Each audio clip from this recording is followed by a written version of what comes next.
Me llamo Andrea Solís, tengo 42 años, vivo en un apartamento de 2 habitaciones que elegí sola por primera vez en mi vida hace 3 años. Y tengo una cicatriz de unos 12 centímetros en el costado izquierdo que ya casi no pienso, ya casi, porque hay días en que me la toco sin querer. Al estirarme por la mañana o al ponerme una camiseta, y entonces sí pienso en ella. Pienso en lo que costó y en lo que significó y en todo lo que vino después de que esa cicatriz sanara. Voy a contar esto con el orden que pueda. No sé si voy a poder mantener el orden del todo porque hay partes de esta historia que todavía me resultan difíciles de colocar en una secuencia lógica. Partes que mi cerebro todavía procesa de manera no lineal, saltando entre momentos sin respetar el calendario. Pero voy a intentarlo porque necesito que exista en algún lugar fuera de mí.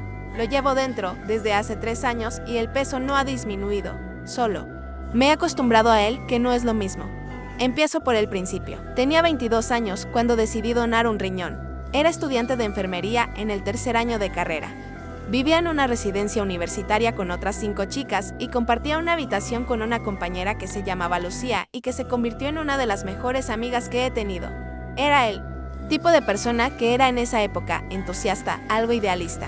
Con esa mezcla de energía y de convicción que tienen los jóvenes que han decidido dedicarse al cuidado de los demás antes de entender del todo lo que eso significa en la práctica. La donación de órganos en vida no es algo que se hace de manera impulsiva.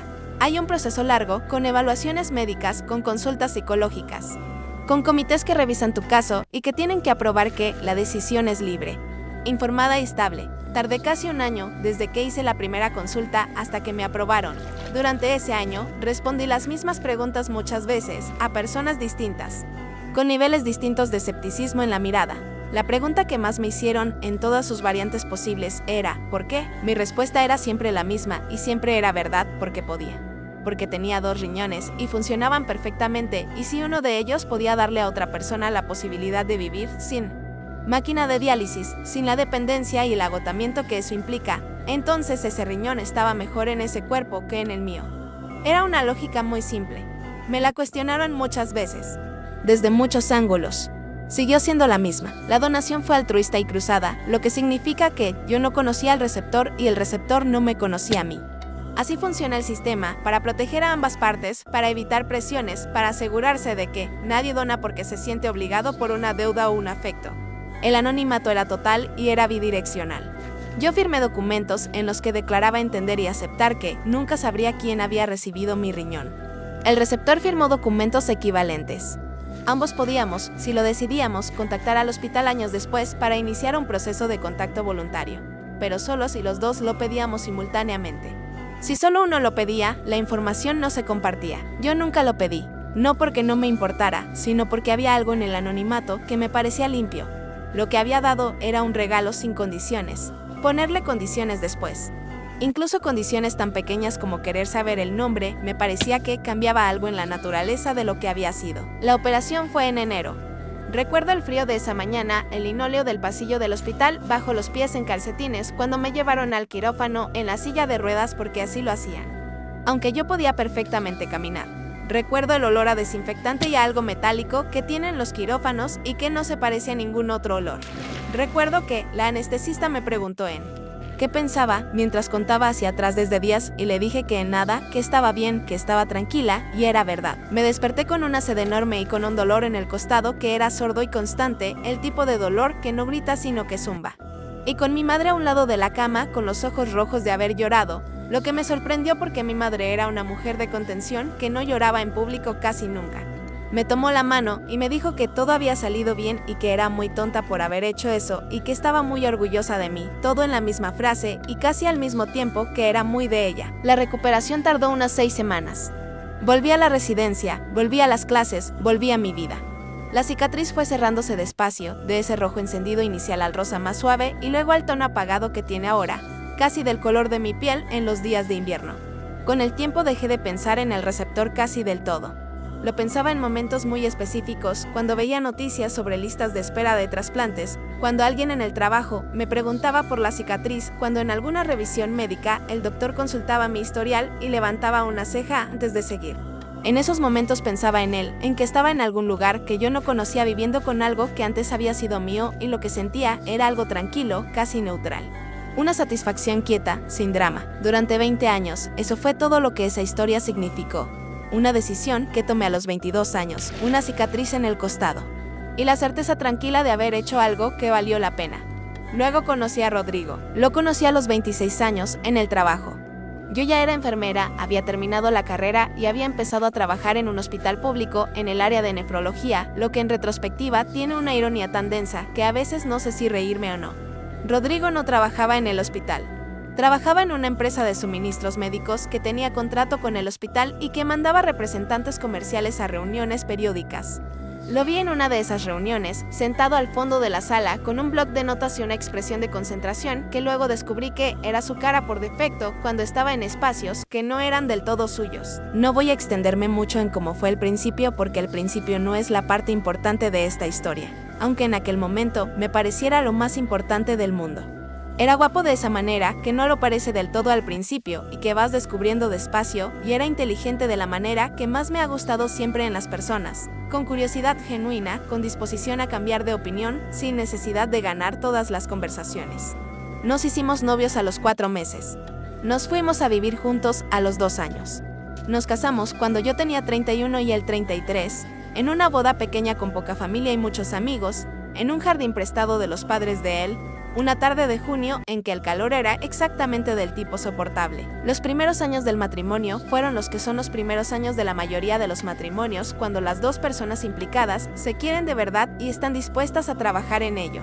Una mezcla de cotidianidad construida despacio, de negociaciones pequeñas sobre cosas grandes y grandes sobre cosas pequeñas, de momentos muy buenos y momentos difíciles, y la sensación general de que lo que había entre los dos era lo suficientemente sólido para sostener todo lo demás. Compramos un piso cuando yo tenía 34. Hablamos de hijos, decidimos esperar, volvimos a hablar, seguimos esperando por razones que siempre eran válidas y que en retrospectiva eran también algo más que razones válidas. Fue en el 8º año del matrimonio cuando las cosas empezaron a cambiar. No de golpe. Nunca de golpe, porque las cosas que importan nunca cambian de golpe, siempre es el mismo proceso lento e imperceptible de la temperatura que sube sin que lo notes hasta que el agua ya está hirviendo. Rodrigo empezó a llegar más tarde. Empezó a estar más ausente en las conversaciones, con esa presencia física y ausencia mental que tienen las personas cuando piensan en algo que no te están contando. Empezó a mirar el teléfono con un gesto nuevo, una fracción de segundo de tensión antes de guardarlo o de girarlo boca abajo sobre la mesa, tan pequeño que tardé meses en nombrarlo como lo que era. Me dije muchas cosas durante esos meses. Me dije que era el trabajo, que Rodrigo llevaba un proyecto difícil y estaba estresado. Me dije que era una etapa, que los matrimonios pasan por etapas y que esta también pasaría. Me dije que estaba proyectando, que mis propias inseguridades me hacían ver cosas que no existían. Me dije todas las cosas que nos decimos cuando sabemos algo que todavía no queremos saber. Lo supe del todo una noche de noviembre, 9 años y medio después de casarnos. Rodrigo había salido a una cena de trabajo y yo me había quedado en casa con una gripe que me tenía tumbada en el sofá con una manta y la televisión puesta, sin ver nada. Su teléfono estaba en la mesilla del dormitorio, cargando.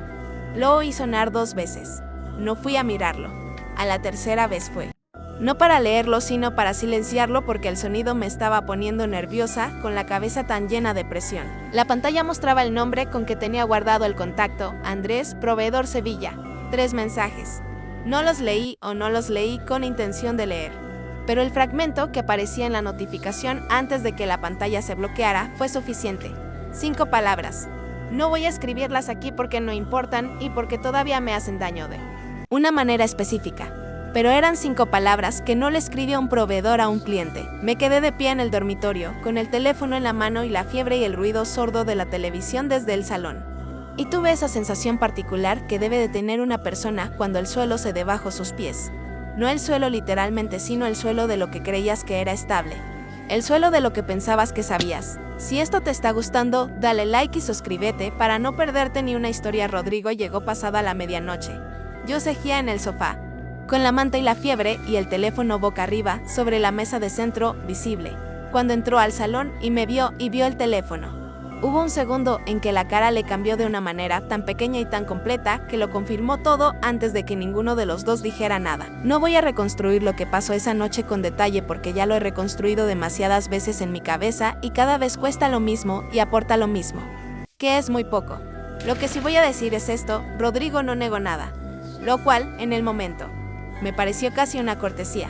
Luego entendí que no negarlo era también la manera más eficiente de controlarlo, de contarlo él en sus propios términos antes de que yo lo descubriera en los suyos. Me dijo que se llamaba Andrés, que lo había conocido hacía 2 años en una conferencia, que al principio había sido algo pequeño y que luego había crecido de una manera que él no había sabido controlar. Me dijo cosas que he oído después en boca de otras personas en situaciones similares y que tienen esa calidad de lo aprendido, lo que se dice porque es lo que se dice en estas situaciones, con la culpa genuina mezclada con la necesidad de gestionar el daño de la manera más ordenada posible. Lo que no me dijo esa noche, lo que tardé semanas en extraerle, fue que la relación con Andrés no eran 2 años, era más, que no había sido algo que había crecido sin que él lo viera, sino algo que había elegido de manera activa durante mucho tiempo, que había mentido con una consistencia y una precisión que requería esfuerzo, que no era el resultado de un descuido, sino de una decisión renovada constantemente. Los meses siguientes fueron de ese tipo de caos ordenado que tiene la vida cuando algo enorme se rompe y hay que seguir funcionando al mismo tiempo que intentas entender qué pasó. Seguíamos viviendo en el mismo piso porque ninguno de los dos tenía a dónde ir de inmediato y porque en algún lugar los dos queríamos, creo, saber si había algo que salvar. Fui a terapia. Rodrigo también fue, primero solo y luego los dos juntos, y en esas sesiones salieron cosas que nunca habíamos dicho en voz alta, cosas que en otra circunstancia habrían sido útiles y que en esa circunstancia llegaban demasiado tarde o con demasiado peso encima para poder cargarlas sin que aplastaran todo lo demás. Al final decidimos separarnos. No fue una decisión dramática. Fue más parecida a una conclusión a la que llegamos los dos casi al mismo tiempo. Como cuando 2 personas están haciendo el mismo problema de matemáticas en paralelo y llegan al mismo resultado por caminos distintos. El matrimonio no era reparable, no porque no nos quisiéramos, sino porque la versión del matrimonio que habíamos tenido durante esos 9 años había sido, en parte, una ficción sostenida por una de las 2 personas. Y reconstruirlo sobre esa base era como intentar construir sobre arena que ya sabes que es arena. Firmamos los papeles 18 meses después de esa noche de noviembre. Vendimos el piso, dividimos lo que había que dividir. Hicimos el proceso con la civilidad cansada de 2 personas que se han querido y que ya no tienen energía para la rabia. O que tienen la rabia, pero han aprendido a guardarla en un lugar que no interfiere con lo que tiene que hacerse. Rodrigo se fue a vivir con Andrés. Eso también me lo dijo, no el primer día, pero sí antes de que los papeles estuvieran firmados. Con esa honestidad que había aprendido a practicar demasiado tarde y que en ese momento ya no podía darme casi nada, excepto la información concreta. Me mudé a mi apartamento, el que tengo ahora, de 2 habitaciones que elegí yo sola por primera vez. Tardé en decorarlo casi 1 año. No porque no tuviera criterio, sino porque quería asegurarme de que cada cosa que había en él la había elegido yo, sin negociar, sin ceder, sin adaptar mis gustos a los de nadie. Es el apartamento más honestamente mío que he tenido nunca, y a veces eso me parece una compensación ridícula y a veces me parece suficiente. Pasé por la fase que pasan la mayoría de las personas después de una ruptura de ese tipo, el duelo, que no es solo por la relación, sino por la versión de la realidad que esa relación sostenía. El inventario constante del pasado, revisando cada momento con la nueva información, preguntándote qué era real y qué no, intentando distinguir entre los dos sin tener las herramientas para hacerlo con fiabilidad. La rabia, que llegó más tarde que el dolor y que fue más limpia de alguna manera, más fácil de sostener. La resignación, que no es lo mismo que la aceptación, pero que a veces es el paso previo. Tardé cerca de 2 años en llegar a algo que podría describirse como estabilidad. No la estabilidad de antes, que resultó ser más frágil de lo que parecía, sino una estabilidad diferente. Más consciente de sus propios límites, menos dependiente de cosas que no controlo. Fue en ese punto cuando yo creía que lo peor había pasado, cuando todo dio el giro que no vi venir. Fue por una coincidencia tan pequeña y tan absurda que si la contara en una novela, nadie se la creería. Estaba en el hospital, en un turno de tarde, y entró en la planta una auxiliar nueva que venía de hacer unas prácticas en otro centro. En algún momento de esa tarde, estábamos las 2 en el control de enfermería y ella estaba contando que su novio había tenido que ir a una revisión a la unidad de trasplantes del Hospital San Marcos, que era el hospital donde yo había donado hacía 20 años, y que mientras esperaba había estado mirando los carteles informativos sobre donación que tenían en la sala de espera. Uno de esos carteles tenía la fotografía de un receptor que había querido hacer pública su historia, como ejemplo. La auxiliar lo describió porque le había parecido llamativo, un hombre de unos 40 y tantos años, con una historia de insuficiencia renal grave desde los 22 años. Trasplante exitoso a los 24 y 20 años después de salud estable y vida activa. Había una foto. El hombre se llamaba Andrés Vidal. Me quedé quieta. Le pregunté con una voz que espero que sonara normal. Si recordaba el apellido. Me lo repitió, Vidal, Andrés Vidal. El nombre completo del hombre con quien Rodrigo había tenido la relación era Andrés Vidal. Rodrigo me lo había dicho durante uno de los momentos de máxima honestidad de la terapia de pareja, cuando el terapeuta le había pedido que dejara de referirse a él solo como Andrés y usara su nombre completo, como un ejercicio de concreción. Andrés Vidal, trasplante de riñón exitoso hace 20 años, en el Hospital San Marcos, cuando yo tenía 22 años. Fui al baño y me quedé delante del lavabo con el agua fría corriendo sobre las manos durante varios minutos, mirando el punto en la pared, donde el azulejo tenía una pequeña grieta que yo conocía de memoria porque me la sabía de años de mirar ese punto cuando necesitaba pensar. Hice las matemáticas. Las hice varias veces porque el cerebro, cuando encuentra una coincidencia que no puede sostener, tiende a buscar el error en el cálculo antes de aceptar el resultado. Pero el resultado era siempre el mismo. Los tiempos cuadraban, la edad cuadraba, el hospital cuadraba. Yo le había dado mi riñón al hombre que había destruido mi matrimonio. Pasé varios días intentando encontrar el error. Busqué en internet el nombre de Andrés Vidal combinado con trasplante con el Hospital San Marcos, con cualquier término que pudiera confirmar o desmentir lo que mi cabeza ya había decidido que era verdad. No encontré nada que lo confirmara directamente porque ese tipo de información no está en internet de manera accesible y tampoco encontré nada que lo desmintiera. Llamé al Hospital San Marcos, no para pedir información que sabía que no me darían, sino para preguntar sobre el proceso de contacto voluntario entre donantes y receptores. Me explicaron lo mismo que ya sabía, que ambas partes tenían que solicitarlo de manera independiente y simultánea para que la información se compartiera, que si yo hacía la solicitud y el receptor no la había hecho, simplemente quedaría registrado que yo lo había pedido sin más consecuencias. Hice la solicitud. Tardaron 3 semanas en responderme. Esas 3 semanas fueron de ese tipo de espera que ocupa todo el espacio mental disponible. Me despertaba pensando en ello, trabajaba pensando en ello, me dormía pensando en ello. Me repetía a mí misma que lo más probable era que fuera una coincidencia, que Andrés Vidal era un nombre común, que las probabilidades de que la coincidencia fuera real eran bajas. No me lo creía del todo, pero era lo que tenía. La respuesta del hospital llegó un jueves por la tarde en un correo electrónico con el membrete del departamento de trasplantes. Decía que mi solicitud de contacto había sido registrada y que, dado que la parte receptora había realizado una solicitud equivalente con anterioridad, el proceso podía avanzar si yo confirmaba que quería continuar. Me quedé mirando esa frase durante un tiempo largo. La parte receptora había realizado una solicitud equivalente con anterioridad, no simultáneamente. No como respuesta a la mía, con anterioridad. Él había pedido el contacto antes que yo. No supe en ese momento cuánto antes. Lo supe después. Confirmé que quería continuar. El proceso tardó otras 2 semanas. Al final me llegó un correo con un nombre completo, una dirección de correo electrónico y un número de teléfono. El nombre era Andrés Vidal Corrales. ¿Era él? Tengo un recuerdo muy preciso de cómo me sentí en ese momento porque lo he revisado muchas veces intentando entenderlo. No fue rabia. ¿Qué era lo que habría esperado?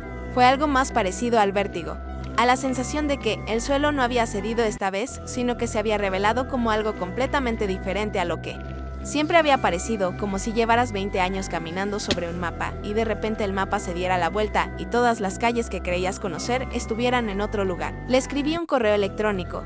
Tardé 3 días en escribirlo porque cada versión me parecía insuficiente o excesiva, o a las 2 cosas al mismo tiempo. Al final lo escribí corto, me presentaba. Le decía que creía que nos conocíamos en un contexto diferente al de la donación y que necesitaba hablar con él en persona. Le daba mi número de teléfono. Me respondió a las pocas horas. Un mensaje también corto. Me decía que sí, que sabía quién era yo, que llevaría tiempo queriendo hablar conmigo, que podíamos quedar cuando yo quisiera, que llevaría tiempo queriendo hablar conmigo. Esa frase la leí varias veces. No decía que le sorprendía saber de mí. No decía que no entendía por qué lo contactaba. Decía que llevaría tiempo queriendo hablar conmigo. Como si hubiera estado esperando que yo llegara. Como si lo que estaba pasando fuera algo que él había anticipado y para lo que se había preparado. Quedamos 10 días después en una cafetería neutral, a media mañana de un miércoles en que yo tenía el día libre. Elegí el sitio porque era un lugar donde no conocía a nadie y donde el ruido ambiente era suficiente para que una conversación privada lo fuera de verdad. Me preparé para ese encuentro de la misma manera que me preparo para las cosas que me dan miedo y que tengo que hacer de todas formas, con mucha información y poco espacio para la improvisación. Lo reconocí en cuanto entré porque había encontrado una foto suya en internet, en el perfil de una empresa donde había trabajado. Era un hombre de 44 años, con el pelo entre castaño y gris, de complexión media, con una forma de estar sentado que era de alguien que lleva tiempo en ese sitio y ha decidido que está cómodo. Me vio entrar y no apartó los ojos, lo que agradecí de una manera que no esperaba, que al menos no fuera a fingir que esto era una situación normal. Me senté, pedí un café que no bebí, lo miré, le dije que suponía que sabía por qué estaba allí. Me dijo que sí. Le dije que necesitaba que me explicara cómo era posible que el hombre que había recibido mi riñón fuera el mismo hombre que había estado con mi marido durante años. Y lo que me dijo en los siguientes 20 minutos fue lo que cambió todo lo que creía que entendía de esta historia. Lo que convirtió algo que yo había llevado durante 3 años como rabia limpia y comprensible en algo mucho más complicado y mucho más difícil de sostener. Me dijo que sabía quién era yo desde el principio, no desde el principio de la relación con Rodrigo, desde el principio de la donación. Me lo explicó despacio, con la precisión de alguien que ha ensayado una cosa muchas veces porque sabe que cuando llegue el momento de decirla, tendrá que decirla bien. Me dijo que él había solicitado el contacto con el donante a los 2 años de la donación, que era el mínimo de tiempo que el hospital pedía antes de iniciar el proceso. Me dijo que el hospital le había dado mi nombre, que él había buscado información sobre mí, no con mala intención, me dijo, sino con la necesidad que tiene alguien de saber quién es la persona que le dio la vida. Que había encontrado poco, que yo tenía poca presencia pública, pero que había encontrado suficiente para saber quién era, dónde trabajaba, cómo me llamaba. Me dijo que durante años había cargado con ese conocimiento sin hacer nada con él, que había pensado muchas veces en completar el proceso de contacto, pero que no lo había hecho porque no sabía qué decirle a alguien que te había dado algo tan grande, porque toda respuesta le parecía insuficiente, hasta que conoció a Rodrigo. Me dijo que había conocido a Rodrigo en una conferencia, que era verdad, que al principio no había conectado el nombre con nada, que había pasado algún tiempo antes de que, en una conversación en que Rodrigo habló de su mujer, el nombre que usó hiciera clic en algún lugar de su memoria, que entonces había buscado más, que había confirmado que era yo. Me quedé mirándolo. Le pregunté si estaba diciéndome que sabía que estaba con el marido de su donante. Me dijo que sí. Hubo varios segundos de silencio en que el ruido de la cafetería siguió existiendo a nuestro alrededor con una normalidad que me pareció obscena, el sonido de la máquina de café, las conversaciones de las mesas de al lado, la música baja que ponían de fondo. Todo siguió funcionando con perfecta indiferencia mientras yo intentaba colocar lo que acababa de oír en algún lugar de mi cabeza donde cupiera. Le pregunté por qué. No con rabia todavía, o no solo con rabia, con una necesidad genuina de entender que, en ese momento, era más grande que cualquier otra cosa. Me dijo que no tenía una respuesta que sonara bien. Me dijo que, al principio se había dicho a sí mismo que no cambiaba nada, que lo que había con Rodrigo era independiente de quién fuera la mujer de Rodrigo, que las personas son responsables de sus propias decisiones y que la decisión de Rodrigo de estar con él no era culpa suya. Me dijo que se lo había repetido muchas veces porque era verdad en él, plano lógico, y porque necesitaba que fuera suficiente, pero me dijo también que no había sido suficiente, que había vivido durante años con el conocimiento de quién era yo, con la imagen de esa chica de 22 años que había tomado una decisión altruista y que ahora, sin saberlo, estaba siendo dañada por algo en lo que él participaba activamente. Me dijo que había habido noches en que eso le había resultado insoportable, que había habido momentos en que había estado a punto de contárselo a Rodrigo, de ponerle un límite, de terminar la relación precisamente por esa razón, y no lo había hecho. Y eso era lo que me estaba contando ahora. Le pregunté por qué me lo contaba ahora. Me miró durante un momento antes de responder.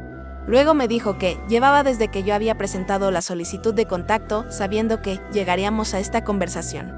Que cuando el hospital le notificó que yo había solicitado el contacto, había entendido que yo lo había descubierto de alguna manera, que había pensado en no responder, en dejar que el proceso se cerrara sin más, pero que no había podido.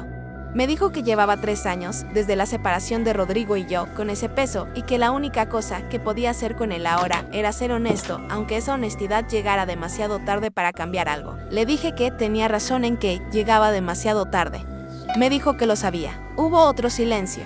Bebí el café, que ya estaba frío. Lo miré otra vez. Y lo que sentí en ese momento era algo que no esperaba sentir y que me ha costado mucho tiempo nombrar. No era compasión exactamente, porque compasión implica una generosidad que en ese momento yo no tenía. Era algo más neutro. Era el reconocimiento de que lo que me estaba diciendo era verdad, de que el peso que describía era real, de que había vivido con algo que yo no había sabido que existía y que no era pequeño. Le pregunté si había valido la pena. Lo dije con una frialdad que no era calculada sino agotada. Quería saber si en la aritmética de su vida lo que había tenido con Rodrigo pesaba suficiente para justificar lo que había hecho con ese conocimiento. Me dijo que no lo sabía, que Rodrigo y él ya no estaban juntos tampoco, que la relación no había sobrevivido al peso de lo que él sabía, que en algún momento la culpa lo había corroído de una manera que lo había cambiado y que ese cambio había cambiado también lo que había entre los dos, que Rodrigo nunca había sabido que él sabía quién era yo, que esa simetría, esa cosa que solo él cargaba, había terminado por hacerse demasiado grande para que la relación la sostuviera. No sé si eso era verdad del todo. No tengo forma de saberlo, pero lo dijo con la voz de alguien que no está actuando, con esa fatiga particular de las personas que han cargado algo durante mucho tiempo y que finalmente lo han soltado, aunque soltarlo no los alivie del peso, sino que simplemente los libere de tener que seguir sosteniéndolo activamente. Le dije que necesitaba irme. Me levanté. Cogí el abrigo, y en la puerta de la cafetería me paré, sin saber muy bien por qué, y me giré a mirarlo una última vez. Seguía sentado en la misma posición, con las manos alrededor de la taza de café, mirando la mesa. Tenía un aspecto que no sé cómo describir mejor que diciendo que parecía alguien que ha dicho finalmente una cosa que llevaba mucho tiempo cargando y que ha descubierto que decirla no lo alivia tanto como esperaba. Me fui. Caminé 20 minutos hasta mi apartamento. Era una mañana de otoño, con el tipo de frío suave que tiene el otoño antes de que llegue de verdad, con el sol bajo y esa luz lateral de las mañanas de octubre que lo hace todo un poco más nítido de lo habitual. Caminé sin pensar en nada concreto o pensando en todo al mismo tiempo, que a veces es lo mismo. Cuando llegué a casa, me senté en el sofá y estuve un rato larga en silencio sin hacer nada. Luego llamé a mi terapeuta y pedí una cita para esa semana. Han pasado varios meses desde ese encuentro. He tenido tiempo de procesarlo de distintas maneras, de verlo desde distintos ángulos, de llegar a distintas conclusiones y luego revisar esas conclusiones. No tengo un final ordenado para esto porque las cosas que son reales rara vez tienen finales ordenados. Lo que sí tengo son algunas cosas claras o más claras que antes. La primera es esto: la decisión que tomé a los 22 años fue la correcta. Lo sigo creyendo. Lo creo con más convicción, si cabe, después de todo lo que vino después. Porque una cosa no contamina a la otra, aunque estén conectadas. Le di mi riñón a un desconocido porque podía y porque tenía sentido, y esas razones siguen siendo válidas independientemente de quién resultó ser ese desconocido. Lo que vino después no puede tocar lo que yo era a los 22 años, ni la razón por la que lo hice. La segunda cosa es más complicada. He pensado mucho en lo que me dijo Andrés sobre el peso que había llevado. En sí es posible que alguien haga daño sabiendo que lo hace y que el conocimiento de ese daño sea en sí mismo una forma de castigo. No lo digo para absolverlo porque no tengo ese derecho ni creo que sea mi trabajo. Lo digo porque es una pregunta que genuinamente no sé responder y que me parece honesta hacerse. Las personas somos capaces de hacer cosas terribles mientras sabemos que son terribles y el conocimiento no nos detiene. Eso no es una excusa, pero sí es una realidad, y entenderla como realidad es diferente a aceptarla como justificación. La tercera cosa es sobre Rodrigo. Durante mucho tiempo, la rabia que tenía estaba dirigida casi en su totalidad hacia él, lo cual era lógico porque era la persona que había elegido engañarme y que tenía una responsabilidad directa con nuestra relación. Lo que supe en esa cafetería no cambia eso. Rodrigo tomó decisiones que me hicieron daño, independientemente de que la otra persona en esas decisiones supiera quién era yo. Pero añade una capa que no existía, una capa sobre la que todavía estoy trabajando, que el hombre con quien me engañó llevaba el conocimiento de mí dentro de él de una manera que Rodrigo nunca supo y que yo tampoco supe hasta ahora.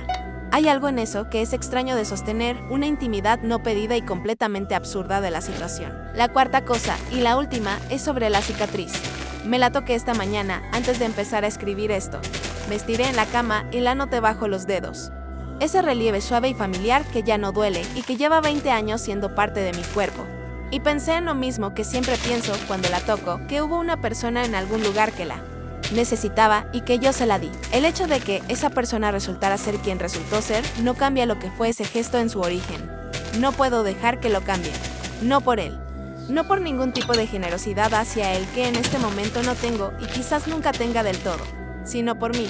Por la chica de 22 años que tomó esa decisión desde un lugar limpio y real. Por el derecho que tengo a que eso siga siendo mío, a que nadie pueda retroactivamente convertirlo en algo diferente a lo que fue. Eso es lo que tengo. Es complicado y está incompleto, y no tiene una moraleja que lo resuma bien. La vida real rara vez la tiene, pero es lo que hay. Publicado en el True of Michast. No busco que me digan qué tendría que haber hecho, ni qué debería hacer ahora. Solo necesitaba sacarlo de dentro. Si has llegado hasta aquí, gracias por leer. Si esta historia te sorprendió, dale like, suscríbete y comenta qué te pareció. Compártelo con tus amigos, porque el chisme no se guarda, se comparte.